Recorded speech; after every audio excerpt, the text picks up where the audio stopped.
Good evening and welcome to tonight's Select Board meeting. Today is Tuesday, January 21st, 2025. Please be advised that this open meeting is being broadcast live and recorded for playback by WRPS at youtube.com/WRPS Rockland. Please go to WRPSRockland.com for further information. Please also be advised that the open meeting law gives the chair of a public body discretion to decide if public comment will be permitted, but the law does not require that a public body allow public comment or public participation during its meetings. Deputy Chief Coakley, could you please lead us in the Pledge of Allegiance? I pledge allegiance to the flag of the United States of America and to the republic for which it stands, one nation, under God, indivisible, with liberty and justice for all.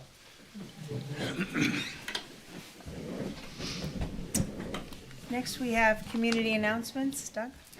Thank you, Tiffany. The first announcement we've had on all of our select board agendas lately is to highlight the South Shore Tech regional election this Saturday, January 25th, along with the Town of Rockland's debt exclusion ballot question. I won't go into any more on that right now because we do have this listed on the agenda later and we can talk about that in more depth then. But for voters and residents that aren't going to tune in for the whole meeting, please look at our website or our social media page or the yellow postcard you hopefully received for more information. And also just to highlight for voters that we will be putting a debt exclusion ballot question before voters at our annual town election and our annual town meeting in the spring for the Plan B of the fire station project. So more to come, but we're just going to keep talking about that every meeting so everybody's aware that it's coming. That's all I have. Thank you. Next, we have the Rockland Fire Station Building Project, 26 million. That's what I just mentioned. Okay. Thank you. Next, we have minutes from January 7th, 2025. Do I have a motion to approve? Motion to approve. Do I have a second? Second. All those in favor? And that's unanimous.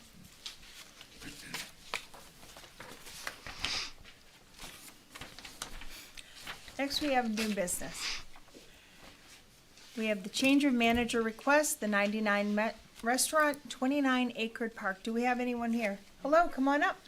And while she's coming up to the Yep. table, Tiffany, if I can just add that this is a relatively routine request. From here, should you approve it, it goes to the Alcoholic Beverages Control Commission at the state. But for a change of manager, a public hearing is not required, just a public meeting, like you'll hear the discussion now. Feel free to ask whatever questions you have, but everything's in order from our end. Wonderful. Hi. Hi, how are you? Good, how are you? Good, please introduce yourself. My name is Lacey Jetter. I am the general manager of the Rockland 99 restaurant. I've been with the company since 2009. I started as a team member and worked my way up, and really excited to be at the Rockland location. It's a very historic location for the 99. It's one of the first locations ever, and I'm just really excited to be there. Wonderful. Congratulations. Thank you so Thank you. much. Do we have any questions? Hard work pays off. Yeah, Yeah. yeah, it sure does. Well, yeah, good for you. Thank you. Well, welcome, Thank you. and thank you for being here. And do we need a? Yep, take a vote. Okay, and if we could, all the paperwork is in order. May I have a motion to approve? You motion to approve? May I have a second? Second. All those in favor? Thank you and welcome. Thank you so much. Congratulations. Thank you. You can see Sue tomorrow. She'll have everything for you. All right, perfect. Thank Yeah. you. Okay. Next, we have the town planner update. Allison Quinn, come on up. And while Allison's coming up too, if I can just make one comment.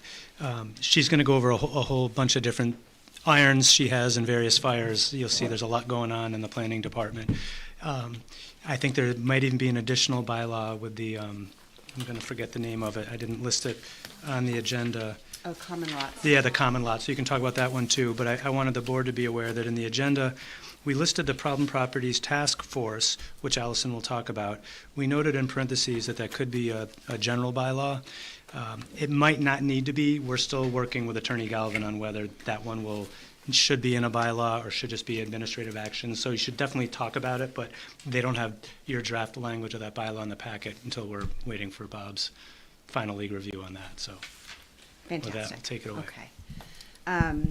Good evening, Chair Needham Nate. and Select Board Good members. evening. Thank you for letting me come here tonight. I just wanted to briefly give you an update on several bylaws that we will be presenting in May. First, I wanted to talk about the ADU bylaw. We've drafted the bylaw so that we can have local consistency with the state housing legislation that was signed into law in August and takes effect on February 2nd. The ADU, or accessory dwelling unit bylaw, mirrors the state requirements. The state mandated that ADUs are no longer required to be owner occupied, and we cannot set any requirements within the bylaw that are more restrictive than our current bylaws. We also cannot require a special permit, but we can require a site plan review through the planning board. Two things to note that I think will come up a lot, especially for you guys, will be both the principal dwelling and accessory dwelling unit shall be prohibited from short-term rental use. And the second is neither the principal dwelling unit nor the accessory dwelling unit may be sold or otherwise conveyed or transferred separately from one another. So what those two mean is, they're not meant to be Airbnbs or VRBOs or whatever those are, and that they are connected. Like, you can't subdivide your lot and then sell one off. They're not meant to be that way.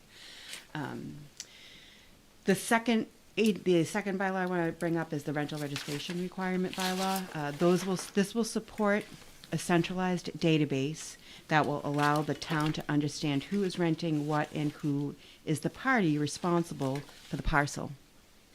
This bylaw will follow in line with the building department's inspection and fee schedules. Right now, we don't have any way of knowing who's renting where.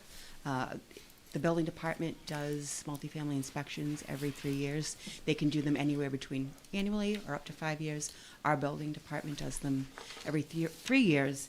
And I raise this because now that we may potentially have a bunch of accessory dwelling units that may be rented out, we want to be able to know who is where, and so we know who's accountable if there's any issues with the units that come up.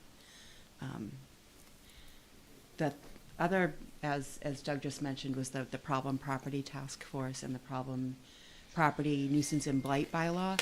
These were originally meant to kind of be paired together. The fact that one could be just administrative, I believe, is accurate. The reason that we had framed it as a bylaw is because it's a little bit more digestible and felt like maybe it could give it some additional teeth, but I will defer to Bob Galvin's legal expertise on that. So the Problem Property Task Force and the Problem Property Nuisance and Blight bylaws are companion bylaws to expand on the existing toolbox that the town has to address problem properties in Rockland. These two bylaws are meant to identify commercial, industrial, and residential nuisance and blight and implement strategies to address those issues. The goal includes offering resources for those property owners facing economic hardship that may not be able to address needed safety repairs, and conversely, to hold property owners that refuse to address public safety, health, and welfare related problems accountable. We will host multiple public community engagement meetings to inform residents and answer any questions. We will, as we did last time with the MBTA zoning, publish everything online, link resources and anything that's informative that's related to these bylaws so that folks can send in questions or come to a meeting and know where to get information. The common law I didn't write a lot on because it wasn't included, but generally the law just indicates that if you have, for a while, the state legislation didn't have any kind of provisions. It used to be that if you had two lots that were in common ownership, after a certain amount of time, they almost became like one lot. This is to not have that be necessary anymore. So if one parcel is developable and the other one isn't, you can keep them separate. It's part of the housing choice bill. The other update I have for you is on a couple of grants. So we have applied for a technical assistance grant through the Metropolitan Area Planning Council for additional funds to update the housing production plan and the open space and recreation plan. The housing production plan has been expired since 2021, and the open space and recreation plan is set to expire in July. We have already secured a $15,000 grant from MAPC toward the Housing Production Plan. However, after consultation with the MAPC, have reframed our community engagement strategy to include both the Housing Production Plan and the Open Space and Rec Plan to be facilitated simultaneously as to not exhaust our residents and to maximize our grant funding and to minimize any cost to the town. We've also recently submitted a grant for catalyst funding through the Executive Office of Housing and Livable Communities for an infrastructure feasibility study in an area identified by the former Board of Sewer Commissioners in the Comprehensive Wastewater Management Plan published in October of 2023. Catalyst grants are only available to towns currently in compliance with the MBTA Community Zoning Act.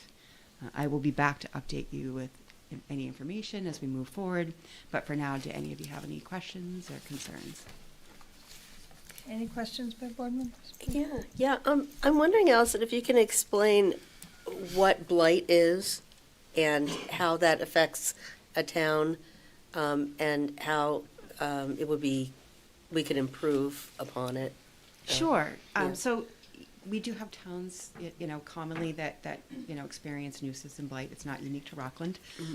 Actually, right now, downstairs through the community development block grants, we have an office that administers grants, and Rockland is actually able to take advantage of that because you currently have a blight designation. And that blight designation is set aside for areas that have like a couple of parameters. One can be, economic, instability, or people who are below like a certain threshold. And Rockland does have that in kind of like the Main Street area.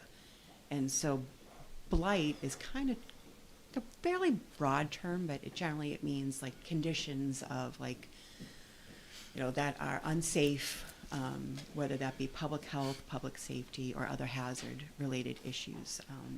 It can be anything from,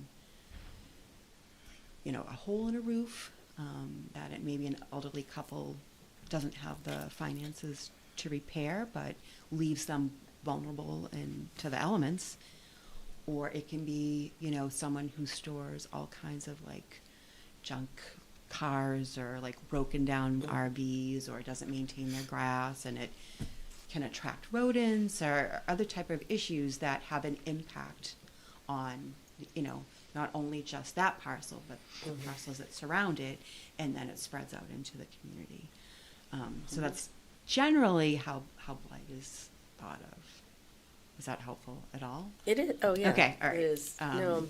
And so I think this is a great way for two things. It helps us understand where we are with blight. I think the problem property, in theory, will help us get an inventory. We already do have a problem property task force that's kind of loosely based, that we meet monthly after our department head meetings. It's the building department, public health, the fire department, and now the police department. We have other departments that come as needed to address issues. That having been said, I think having residents more aware of this and kind of what tools we can utilize to address this will just strengthen the toolbox and make it easier for people to understand how to get assistance. Okay. Thanks. Sure. Quick question, in terms of the accessory dwelling unit, your proposed planning board bylaw, is there currently protocol in terms of if someone were to try and plan to build one on their property or whatnot, where would the first place of query be? So the building department, right now, right? You Okay. go to the building department and submit plans, and so Tom would look at your plans and determine, either it's consistent with the zoning code as it is today, and then they could file with the land use coordinator to either move before the zoning board of appeals, because they probably need setback relief, or they could just build it if it meets the zoning requirements. After February 2nd, that's going to change. Yep.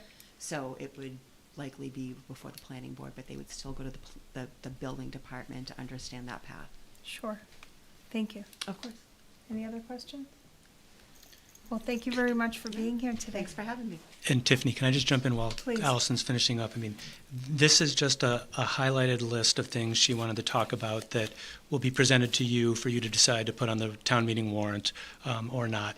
But it's not an exhaustive list of all the various things she's working on. But I just want to highlight, again, because this is a relatively new department, like this is really, really good work. And I just want to thank her publicly for that because, again, absent a town planner, this all falls on the volunteer regulatory boards, and it's very difficult for them to do this kind of planning work. So, you know, this is just a really good concrete example of why we filled this position. So, thanks.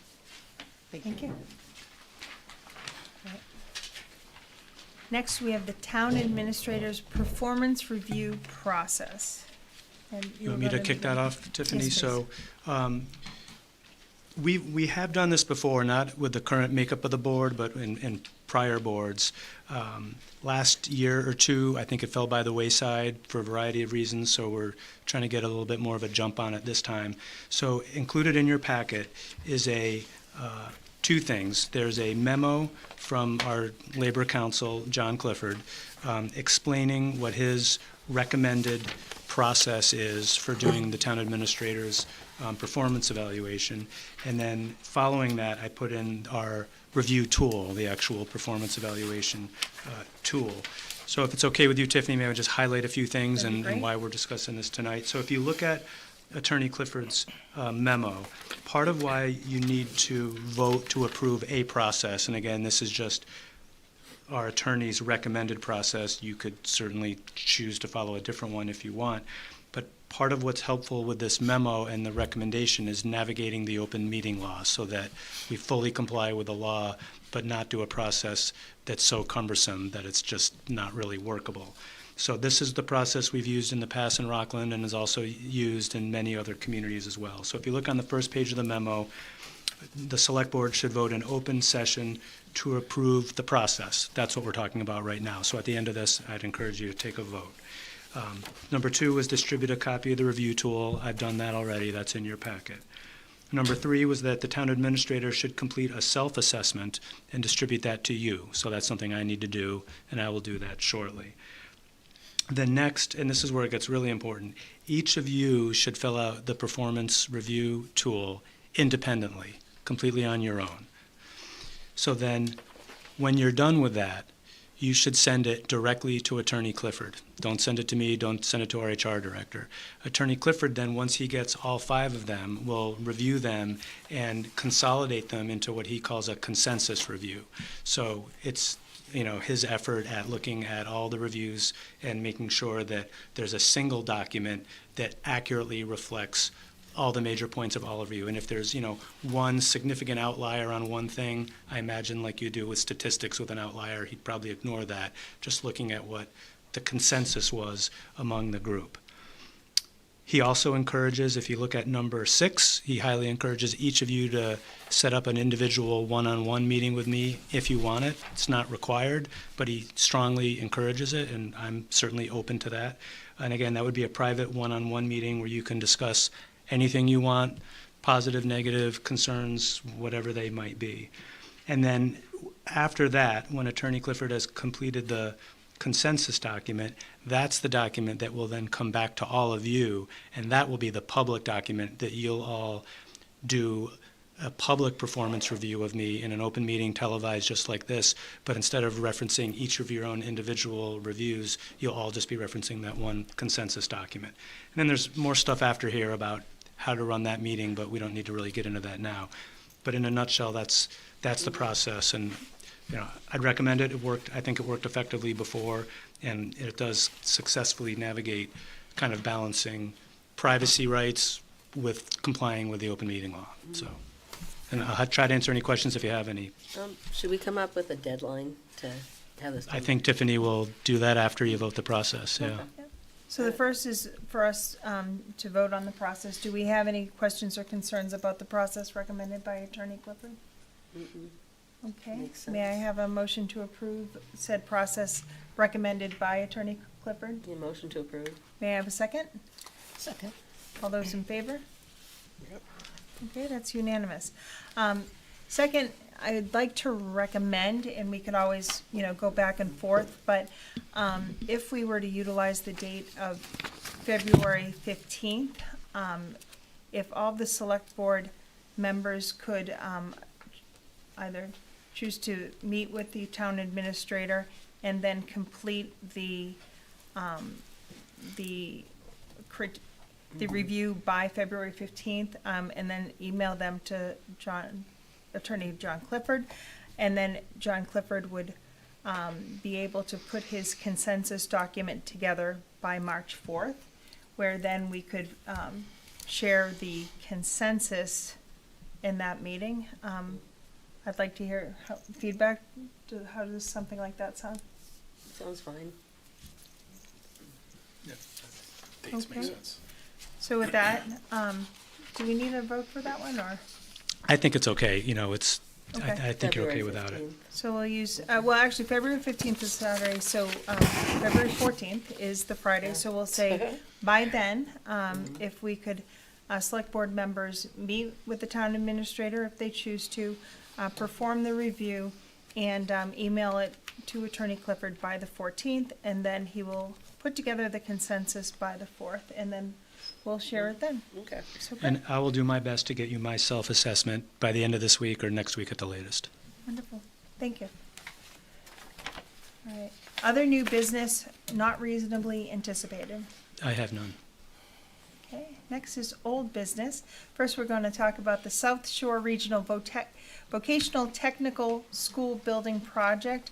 Bob Mahoney, you've been so wonderful to join us today. Would you like to come up, or? Just here to listen. Okay, Okay. great. Doug, Want me would to you do a like little provide an overview? Sure. overview? So, Wonderful. we've been talking about this now for a long time, so I won't go through in agonizing detail everything I've been repeating in recent months, but I do want to highlight for any voters, residents that are watching, hopefully, if you're a voter, your household received one of these postcards. And on the back of the postcards, there's two sections, one talking about the project with a QR code that brings you right to the South Shore Tech Building Project website. And then the next one is for the town debt exclusion question that the select board voted, with a link to our website. And again, there's one election for the project. It's a regional election by South Shore Tech. Each town runs it independently, their town clerks. They're all running it the same day and time, Saturday, January 25th, 9 to 5. And then in addition, for town of Rockland voters, there's a debt exclusion question, which is intended if the project passes, if it passes, this debt exclusion would fund the town of Rockland's share of that debt. So that's a critically important question. We've talked about that a bit before, and we can get into that more tonight if you'd like, about what would happen if the project passes and we don't have a debt exclusion. We can get into all that if you'd like. We have a ton of material available both on social media but also on our website, and I just wanted to very quickly show this to folks. So this is the Town of Rockland's homepage, and right here you can see here's our fire station project and our South Shore Tech project, and you can see there's a brief narrative, and then you can click for additional information, and we built out a whole web page with a lot of information. Right here, this first one is a link. You can just click that to watch a video that Tiffany and I did just last week, trying to answer some of the most frequently asked questions that board members have received from the public. So we spent about 10 or 15 minutes. Tiffany asked questions. I did my best to answer them. I'd urge and strongly encourage anybody interested in this topic that might be voting, check out the video. It's only 10 or 15 minutes, answers a lot of frequently asked questions. Below that is another video interview I had done earlier with Superintendent Hickey, where the superintendent talked for a few minutes outlining everything from South Shore Tech's perspective, and then I spoke for a couple of minutes after explaining things from the town of Rockland's perspective, especially from the financial end of things. And then as you scroll down, there's just more information explaining the ballot questions, and you'll see there's some links to documents that South Shore Tech has put out, and then that's down below, and then some documents that the town of Rockland has put out, as well as some promotional material that Courtney put together. So again, I would really urge people to review the material. When they when voters go to vote, they're going to check in once, and they'll get presented with 2 ballots at the same time. One ballot is the South Shore Tech question, which is the same language that every voter and throughout the district will get. And then voters will also get the Rockland-only debt exclusion question, saying, do you want to raise your taxes to pay for Rockland's share of this project should it pass? And then maybe the last point I'll make is, and this is very unusual because we haven't done a regional school building project in a long time, there is no town meeting vote associated with this project. The only vote on this project will be at the ballot on Saturday, January 25th. We're very accustomed to having both a ballot and a town meeting vote for building projects like schools and libraries and fire stations, things like that, because that's what state law requires. But regional school districts fall under different state laws. There's different mechanisms to authorize both the project as well as authorize debt associated with the project. And we've double and triple checked this. There will not be a town meeting. So folks should not wait for a town meeting for discussion on this. If they want their voice heard, they need to vote on January 25th.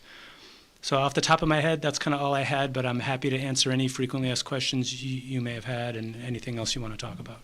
Great. Anyone want to share questions that have been brought up to you? Yes. Yeah. I'm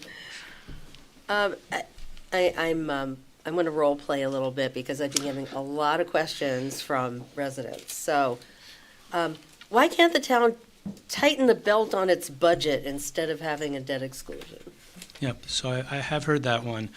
I guess a couple of reasons. One is I would say that our belt is already tight. If you look through all of our general government departments, which are the departments that I'm responsible for, there's no fat, there's no fluff, extraneous personnel. If anything, we get feedback sometimes from the public about, well, why is this department closed? It's business hours. And it's like, well, they're so short-staffed. If someone's sick and someone's on vacation and someone's in a meeting, there's nobody left. So there is no fat or fluff that could accommodate what we're talking about. And to give some round numbers, and I want to start by saying this is a little bit of a difference between some of the numbers South Shore Tech has put out versus the numbers we've put out, and Dr. Hickey and I have talked about this. When I'm presenting numbers, I'm talking about what we know today. And what we know today is the total project is roughly $276 million. After MSBA state reimbursement, it's around $162, $163 million. We're currently approximately 21% of that.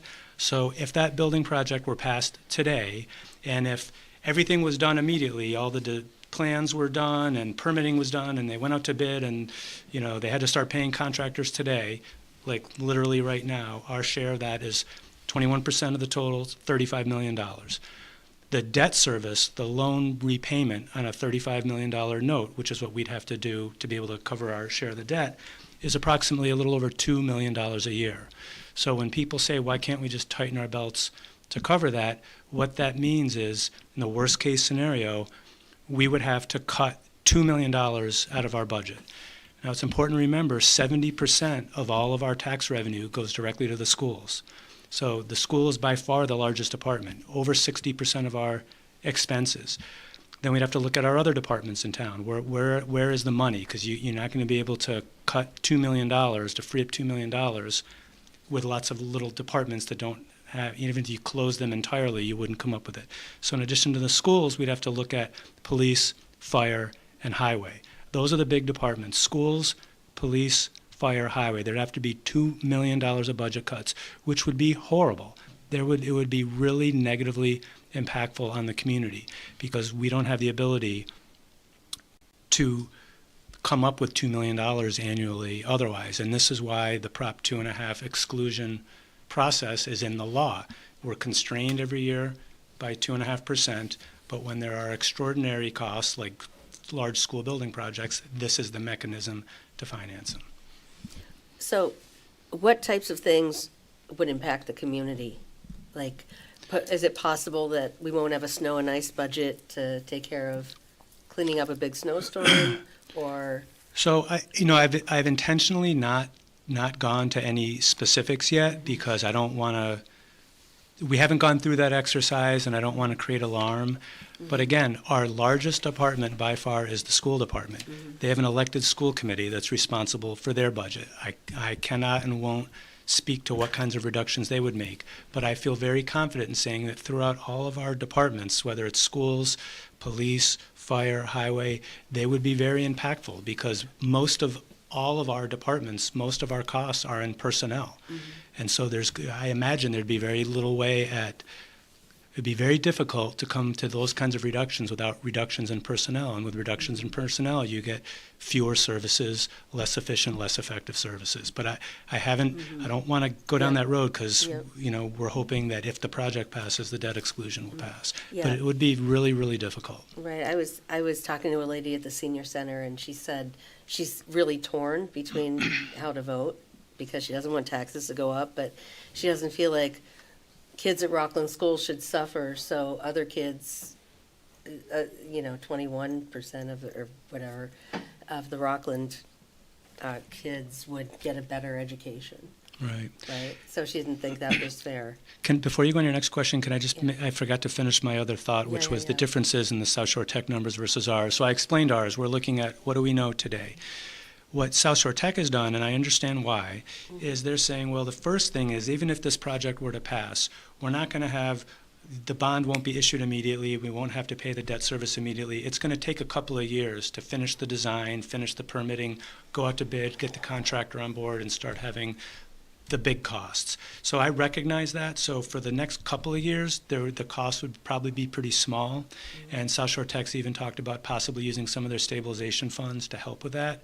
But regardless, call it FY28, FY29, then the larger costs will be there. The second difference in characterizing numbers is, I've been looking at what's our snapshot today. We're 21%.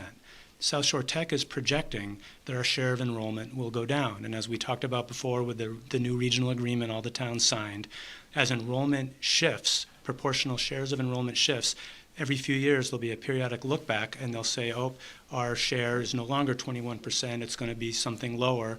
So at that point in the future, when it's lower, our share of the debt will be lower.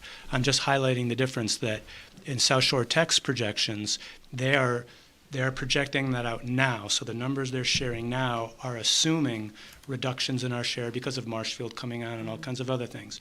I'm not disputing those assumptions. They might very well be accurate. I'm just highlighting again the difference. My job is to be conservative, paint the worst case scenario, and that's why Dr. Hickey and I have also given a range. Instead of the $300 a year tax impact, we've talked about a range of $250 to $300 a year. And I know one other, and I'm sorry I'm going off on a tangent, but I just thought of one last thing. I know a question that's come up is, well, what's the cost per $1,000 value on your home? So again, the current average single-family home value is a little over $517,000. If we assume our current 21%, $35 million, the average tax impact on the debt exclusion will be about $300. So if you just do the reverse math, it's about 59 cents per $1,000 value in your home. But simple way of looking at it, if your house is worth $517, worst case scenario is your cost is going to be $300 a year. If your house is valued more than that, it'll be more. If your house is valued less than that, the tax increase will be less than that. Okay. I also got two questions regarding the budget, like specifics about belt tightening. Why do police, fire, and highway need new vehicles every year when I drive mine until it dies, like in 10 to 12 years? Sure. So I think there's two things to that. One is police and fire and highway don't drive their vehicles the same way regular residents drive theirs. They're under much more strain and under much more use. So cruisers are shared with different shifts, so these cars are being used round the clock. I think maybe the miscommunication might be thinking that we're replacing everything every year, which we're not. There's a fleet and there's a replacement schedule. So in the police department, because you asked about that, I believe it's 2 cruisers every year. So, we chip away at it every year, so we never get to the point where all of a sudden we have to replace an entire fleet, which we can't afford. So it's a way of being, more proactive. A lot of the vehicles also have a significant amount of idle time just by the nature of the work. And so that just puts a lot of strain on engines. But those are the main reasons why. There's fleets. They're not replacing all of them. We chip away at it to keep ahead of it. I think we actually do a very good job of fleet maintenance. And to think that anybody's personal vehicle is used the same way as a police cruiser or an ambulance, I just don't think is realistic. Okay. All right. And the biggie, we need water and sewer. We can't afford a new school. All right, so improvements to our water plant and our sewer plant are ongoing. Those repairs are being made literally as we speak. So that is happening. It doesn't happen overnight. It takes time, but those improvements are happening.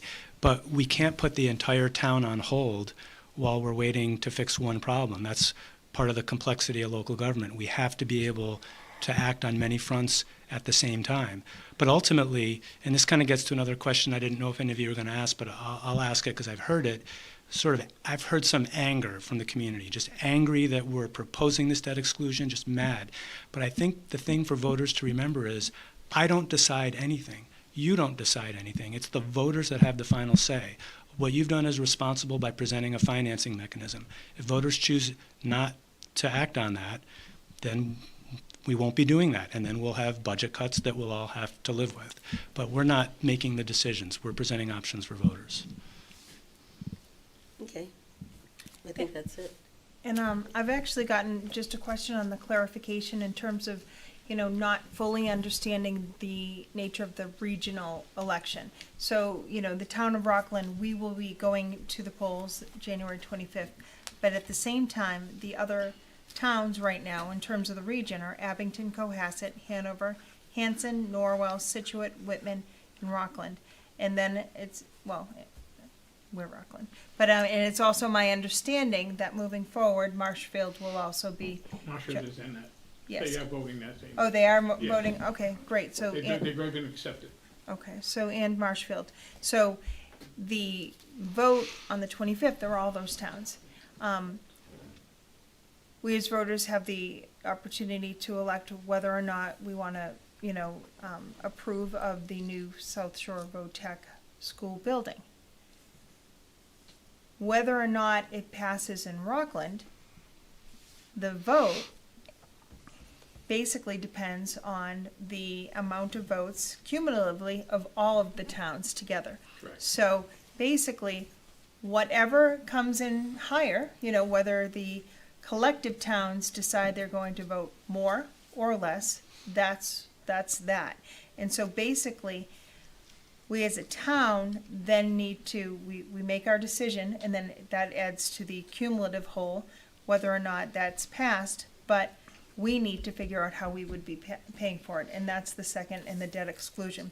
I have gotten questions, well, what if we, the overall VOTech project doesn't pass, but the debt exclusion does? Sure, that's a great question. I asked that same question of bond counsel as well, because it's interesting, when we have town meeting authorizations for debt, if at some point in the future we decide for whatever reason we're not going to act on it, we'd need to go back to rescind that authorization. That's not the case here, because again, there's no town meeting with this project. There's only the ballot. The debt exclusion is only the ballot. So if the school building project does not pass, but the debt exclusion passes, the debt exclusion, for all intents and purposes, is just null and void. It's moot because there's no project to act on. There doesn't need to be another ballot vote to rescind it. It's just a meaningless vote unless another school building project shortly thereafter were to get revoted. Can I also just jump on what you were saying earlier about the regional nature of the vote, because it really is important. Rockland doesn't have a veto in this. There's no majority required by a certain number of towns. As you said, it's just a simple majority wins. And what personally I think is very unfair about this whole process is you could have a town like Cohasset, not to pick on Cohasset, it's a beautiful town, but they have very few students in the district, and they're a much more affluent town. They have a much greater ability to pay. So they might feel like, sure, no skin off their back financially, for the few students they have, that'd be a great thing, and everybody turns out to vote. They don't need to raise taxes. They can accommodate that easily within their levy. But then you have a community like Rockland, where we have way more students than they do and a much less ability to pay, and it's going to have a much greater financial impact, but our votes are weighted equally. And personally, I don't think that's fair, but it's state law. The district is following the rules for those kinds of projects. But it's important for voters to know that even if Rockland were to overwhelmingly vote no on this project, it very well still could pass regionally, and if it does, we are on the hook for paying our share of the debt, whether we pass a debt exclusion or not. Any other questions or concerns? Just want Please. to correct on one thing. It goes a 4-year rollback, not a 3. That's according to the regional agreement on that there. And as far as, I just have one question if I can ask. What is coming off of the books over the next few Yeah, years? see, but I don't have the debt schedule in front of me, so we do have some declining debt, but we're also looking to backfill that declining debt with our fire station. We have a lot of other capital needs. I understand that. I just wanted Some to- debt is declining, but we're also programming to add in new debt. So if all goes according to plan, there's still going to be an increase associated with the school building Wouldn't the project. people know, wouldn't people like to know what is coming off the books? So when they do go for the special town meeting and vote for the firehouse as well, wouldn't they want to know that information? So we're just Yeah, trying so- to get it out there too. Yeah. Everything else is out, but I just like to see what is coming off the books to let people know what it is and when those changes will take place. Okay, thank you. That's all. I had a question. How long is the debt for the? I'm assuming it'll be 30 years. 30 years. 30 Yeah, years? so- Okay. Yep. If you have any financial questions, Jim Coughlin, our financial person, is here. If you have any questions for that, there, but that's the only thing that I was just here to say, Okay. to Well, let thank people you know for that there joining are us as things well. coming off of the book, so it's not always gonna be the accelerated tax rate that it's gonna be at right now. But again, we also have a fire station project that we're presenting to voters in the Yeah, spring, that's so one that'll thing. negate that. But again, what's coming off of that for all Right, those but years too? I'm saying that, for example, the fire station project will negate what's coming off the books, because we're trying to backfill it with our other capital needs. Listen, I voted for the fire station, I will vote for the fire station again, but, we don't get 2 and 3 shots at it to do things either. This is our one shot, that we have gone to this MSBA for their approval for the last 12 years. I think it's 10, 12 years that we have gone to, and we have not been invited to the table once. And I don't think we'll get invited back again if this does not go through. And if I may, so just for everyone, the total cost of the project was $276 million, and then because the project qualifies for the MSBA reimbursement, after the MSBA reimbursement, the total project cost is approximately $165 million. So that's the Correct. opportunity Yes, that you're that's talking about. right. That's the opportunity that we're talking about, saving our regional towns $111 million. Right. So, yeah, it's just been, those are just the things. We're not all happy with everything, but we have to do it the best we can for our students and our communities, and that's what we're trying to do, so. And I want to be clear, Appreciate because my frustration, Bob, is certainly not with you or anybody at South Shore Tech. It's just, we're put in a very, very difficult situation because we have a significant project that, based on today's data, is larger than our fire station project, which failed. And we desperately need a new fire station. It is unsafe for our firefighters. And so now we have a project that's even larger to Rockland, and we could be forced to cut budgets to pay for it, even if our whole town votes against it. So you don't have to answer it, it's a rhetorical thing, but Yes. I understand the need for a school, and I fully support the vocational school, and I do think you need new facilities, but it's a very difficult situation when you're in my shoes, where we have to balance our budget, manage our other capital needs, and there's a project that we might be outvoted, and it might be forced on us, and it's very difficult. But you made a point to bring it up that the town does not go to town meeting. It does not, we don't have a town meeting vote at that. No, we don't. But it's just the way it is. We don't write the laws. We have to go I by them understand. just as well. Yep. So we know it's not the best of times for anything. But when is? And when has it been a good time to come before? The town's been good like this for years, but we managed to get the junior high and the high school retrofitted, and then the new Phelps School. We'd be able to do that. People have stood up for the kids, and I think this is another time that we need to do so. And just my personal opinion, but I understand the predicament the town is in as well. But, you know, we're a blue-collar town, and things just don't roll off our sleeves pretty easy here, so we understand that, and we know it's a difficult decision that has to be made, but we're just looking at the future of the trades, and we're looking at the future of our students having the availability to go there and learn things that most kids are probably not college-bound for, but they are succeeding in the industries that they choose out there right now. And I just think that our proof is in the pudding. We have over 112 kids out on co-op right now, and the trades are calling for them, and that's a great thing to have. So, but no, I understand everybody's position in this, but I'd just like to get some of the facts out too, that what's coming off the books later on, that everything's not going to be just going up and up and up, and then there is some down coming down, whether it be for here and the fire station. If they both get passed, then what is coming off the books for those two combined, you know, what's coming off, road projects or whatever. So, thank you. Thank you, Bob. Can I just make I don't have a problem with new schools, but when the fire station plans came through, the town voted that no, it was too big. Go back and fix it. And they did, so they're gonna present something new. We did not get that option. We were presented, this is what we wanna do, this is what it's gonna cost, you take a vote. So that's where a lot of the anger is coming from. Okay, well, I just have one question for that, is that when do we go before you guys to ask us to, you know, to do that? Who should we have gone to say, hey, will you guys vote to approve our school? It was never presented to the town Right, before. It was already in the works. It's already going to be voted for. So there was no option to say, well, you know, you're going for the Taj Mahal. How about going back and cutting it down so that we can actually afford it and it can be something that can go forward? I'm not going to debate with you, Donna, about this, but it just, we have cut the building down, okay? The building was originally $326 million.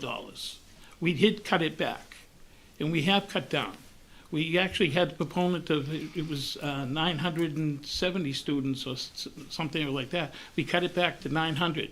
We've reduced size of shops, but also including in this new building, and that we're adding, is 2 new fully blown programs, which is plumbing, which we've been incorporating partially with HVAC, but not certifiable for certifications for the students. And the other one is veterinary services. So there'll be a vet tech program down there also, which is a up-and-coming trade that's also hitting the fields. So it's not just what we have now, it's what we have going forward and the new place there, because we've been in 1962, and if anybody asks a question about retrofitting it, structurally it's not sound to put a second floor on. This one here will be, and will have a second and partially third on one part of it. And we just don't have the size right now to expand that and do anything down there with the old school, because sprinkler systems and updating fire equipment and fire apparatus and different things like that there. So that's why the purpose of the new school. So that's anything else? We're all set. Okay. Thank you. Thank you. Thanks, Bob. Thank you. Thanks, Bob. Next, we have other new business not reasonably anticipated. I have none. Okay. Next, Oh, you know, do we skip over the budget?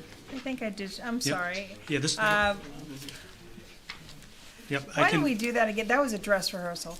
Next, we have the FY '26 budget. great, thanks, Tiffany. I'll keep this quick. I believe tomorrow, the governor will come out with her budget. That's always our major starting point for our revenue projections. So for your next meeting, in the first meeting in February, we'll have updated revenues and we'll present a balanced budget based on that. So as I've talked about before, I'm very, very concerned about this year, both our projected health insurance increase and our retirement assessment increase, both of which are essentially out of our hands, are consuming our entire Proposition 2.5 increase. And so that's like a really important point. I can't stress it enough. We talked about, why can't you tighten your belts? Well, our whole Prop 2.5 allowed increase is taken up by, the county is radically increasing our charges for paying back, for funding retirement assessment. And we're at the mercy of the healthcare marketplace, like every other private and public employer is in the country. So that's, so we do our best to live within our means, and we do that. But those are just examples of things that make it really, really hard. On the capital side, I wanted just to show you, you should have in your packet after tab E, a sheet that you can pull out that shows, it's the same working document I shared with you before, but I keep sort of tweaking it. And what I did this time is I put all the requests in that first column request. So you can see, excluding water and sewer enterprise funds, we got 10.65 million in requests. And then you'll notice down at the bottom, I put in for free cash 3.1 million. That's not been certified yet, so that is not an official number, but that's a number that we're it's been submitted, and we're hoping that'll be the certified number. So then as we move over, I pulled over a couple of those big ticket items, like the town hall HVAC project, into an other column, which could be a one-year capital exclusion, which again is raising taxes, but there's no borrowing, there's no interest, there's no debt. And then I also pulled over some of the really high ticket items for the schools, which include HVAC controllers and software, middle school and high school lighting upgrade, middle school, high school HVAC replacement, and the Eston School electrical upgrade phase 2. All those things, plus the town hall HVAC, total about $3 million. So one thought I had is, well, we clearly can't use free cash for that and get everything else we need. So maybe these large capital items could be bundled and handled separately. And if you look in the notes section, Courtney is looking into whether a couple of those school-related projects might be eligible for Green Communities Act grant funding. So she's actively working on that. And obviously, like we always do, if there's grant funding available, that's always the first choice. So we'll look at that. I also pulled over, you'll see the ladder truck. I think we should talk about in the coming months whether that should be added to the fire station project. The building is still the $26 million, building, but obviously the truck's going in the building. So one thought I had was, and again, I'm just throwing this out as an idea for you guys to think about. It's your call. Maybe we have 2 questions at town meeting, 2 articles at town meeting. One is $26 million fire station. Another article is a $2 million ladder truck. But then at the ballot, just have one single question, which would say, do you want to raise taxes to build a new fire station and buy a new ladder truck? So that so that we could kind of combine, the borrowing, because that would save finance costs. That's one idea. There's other options too. One last thought before I forget. There's other options to pay for a fire truck. We can do a lease purchase, which is $275,000 a year for a certain term. So there are other ways to finance it, but I just wanted to mention that before I forgot. Yeah, Tiffany. All right, I think you just answered, but also that ballot question would basically be just enacted if the 2 votes were passed at town meeting, and then you were just trying to figure out how to. Yeah, well, so the way we do it in Rockland, our election comes first, right? So, okay. They're going to vote at the ballot, then they'll go to town meeting, and there could always be, if one passes and the other didn't, you could always hold another election or hold another special town meeting, but we're getting ahead of ourselves. But the ballot does come first, the way we set our schedule. And then the other one I wanted to notice was for the Parks Department. They have the bicentennial track replacement. We've engaged an engineer. He's got his feasibility study done. His first cut at the cost estimate, I have an update, which I haven't updated this yet, but at the time I did this late last week, it was 2.6 million. The good news, that's a huge number, but the good news is we do not need to raise taxes to pay for this, because this can be paid through the Community Preservation Act funding, and we can borrow against CPA revenues, and the debt service is paid out of the CPA fund. Those revenues are already been voted years ago when the town opted into the CPA. So while that's a large project, we would not have to raise taxes to pay for it. There's a few changes. Took some things out, adding some things in. So I'll give you an updated estimate at the next meeting. And then you have the water and sewer below. But you can see if we pull out all those large items, and I put an estimate in there for snow and ice, it's just a ballpark at the top based on last year's number. We could potentially do most of our list if we pull out those big ones and approach those separately. And again, I'll have more detail on the budget at your next meeting. Okay. Thank you. Now, I think you've already established, but other old business not really reasonably anticipated? I have none. Nope. Yeah. All right, next we have the Select Board Liaison updates. Select Board Member Ellard? Okay, Select Board Member Shortle? Okay, Vice Chair Childs? Yeah, I watched the Board of Health meeting on January 14th, and they were approving the minutes for August 26th, October 29th, November 19th, and December 21st, all at once, because they're a three-member board, and through the months, only 2 members were present at the meetings. So this was one of the first meetings that they were all there to approve these. The August 26th meeting, Tina Gallant made a motion and Michelle Kennedy seconded it, and they all voted them through. And then Delhi was getting them to sign the minutes, and suddenly Tina Gallant said, "I'm not signing that," and there was this big fricassee and a verbal tete-a-tete, and I was just very surprised at that, and I have no idea why she suddenly refused to sign, but talking to, the town council, if they made the motion, seconded it, and voted it through, then the minutes are approved. So that's the only thing I have. Okay. Can I just ask some, if we're going to continue to talk about a board, should we invite that board to be here, actually put it on the agenda and have them here to address, maybe answer these type of questions? I get uncomfortable when we talk kind of negatively about other local elected officials without at least giving them the opportunity to present their side. So I just thought I'd throw that out there. Maybe that's something we as a board wanted to maybe talk about at some point. Maybe we need to put some other guidelines around a liaison update, that if we plan to speak about a specific board or committee, that we at least invite them to come so that they can address their side of anything like that. So I just watch things, I bring up facts, this is what happened, and I Okay. believe the public really should be updated and need to know that these things go on.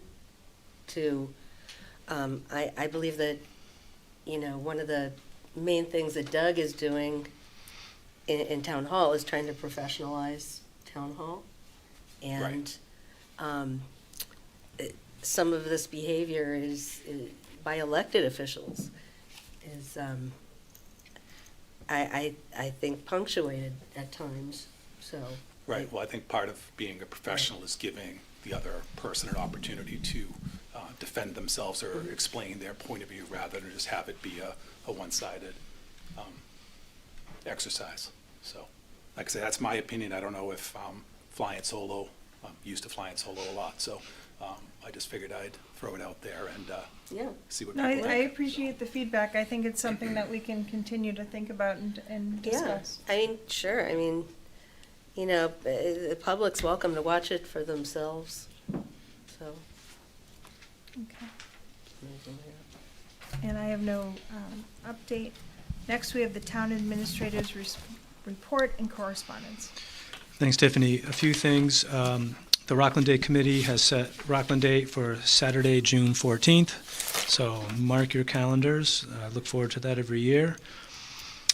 Next, Town Clerk Liza Landy asked me to explain something for the public's benefit, because she's had a few questions come in about this. There's been a few questions about if there are two vacancies on an elected board, do people running for those seats run for a specific seat, or do they just run for a seat, and sort of how does that work? And so the bottom line is you do not, unless it's specifically spelled out in law with staggered terms and you have the ability to run for a specific term. So take, for example, the select board, you don't have staggered terms, your term is up when it's up.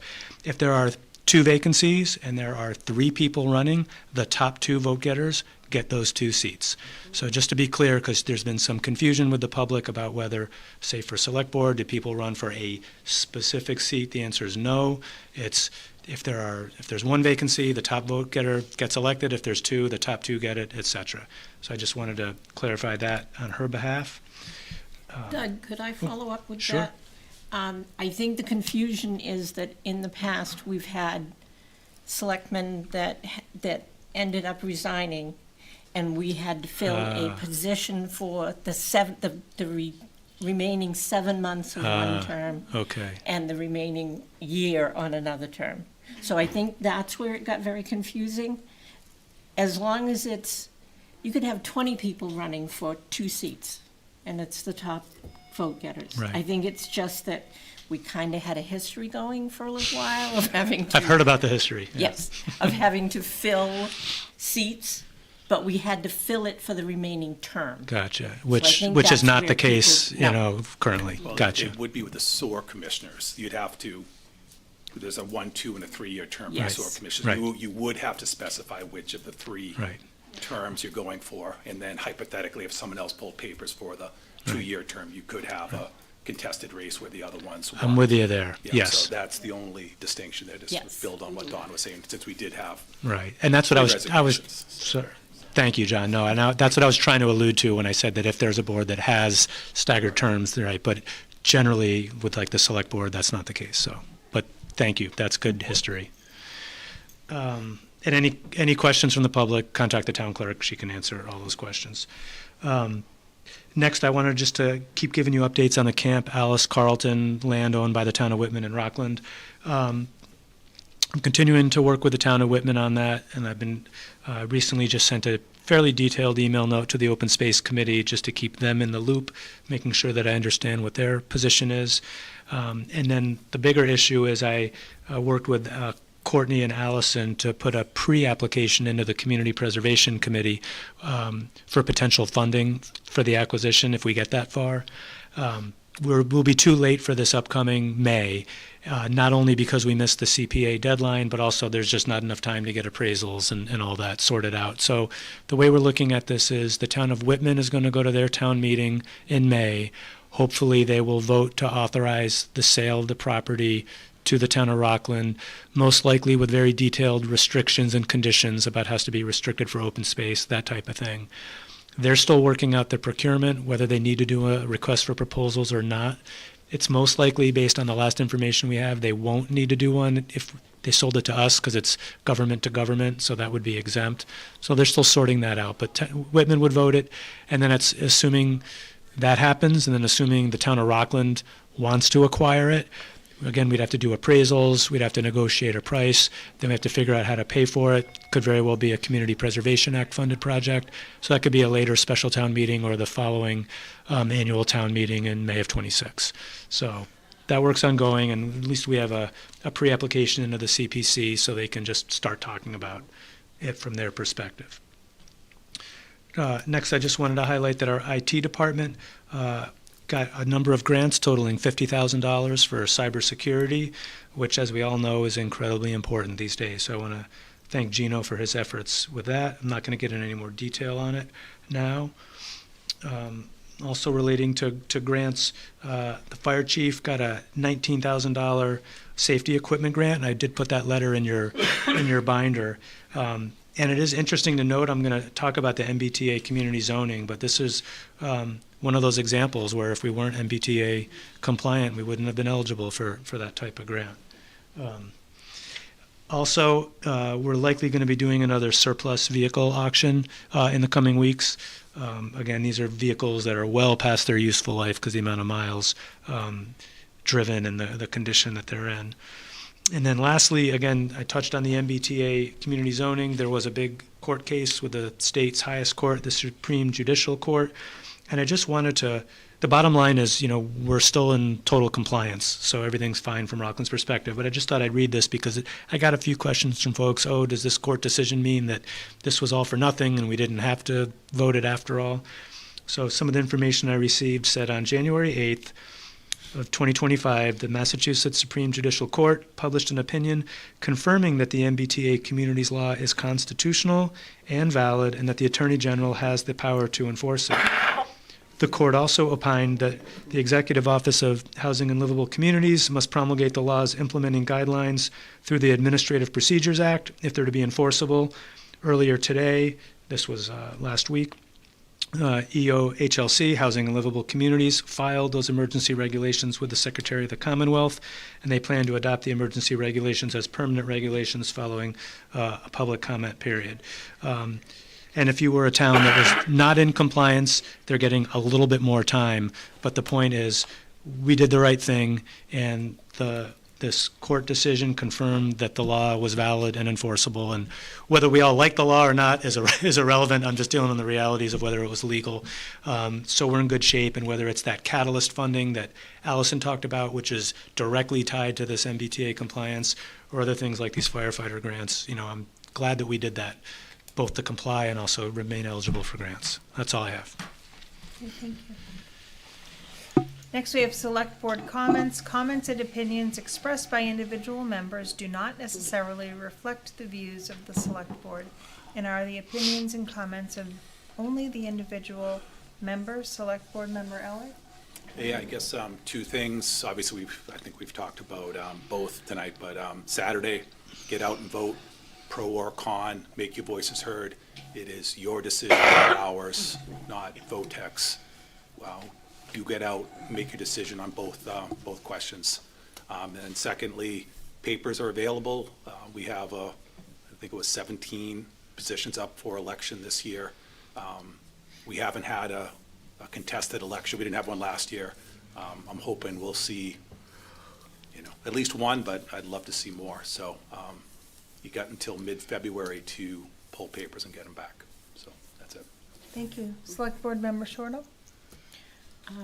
Sasha Votek, please make sure that you make yourself aware of what's going on, and please go vote. Too many people, it's not worth it, my vote doesn't count. Every vote counts. Every vote is important. And the more you stand up for your point of view, the more you have a right to say, I worked for it, because if you're not going to work for the solution, don't complain about the problem. And I hear it I've heard it every year since I've worked in town hall. You vote, town meeting votes through something, and people come up, and God bless the tax collector, because she takes it all. They come up to her window and scream because my taxes went up. Did you go to town meeting? No, I never go. You have to be an informed voter. Whether you agree with something or not, be informed and vote, please. Thank you. Vice Chair Shaw? I agree that everybody ought to get out there and vote for the VOTEC or against the VOTEC, whatever you want. And also, please be mindful of people crossing the street around town. I get more and more incidences of people almost getting hit by a car, especially at the flashing crosswalks. So just please be vigilant about slowing down. So that's about it. All right. And basically mine, please vote January 25th. So it's all been said. With that, do we have a motion to conclude the meeting? Motion to adjourn. Do I have a second? Second. All those in favor? All right. Good night, everybody.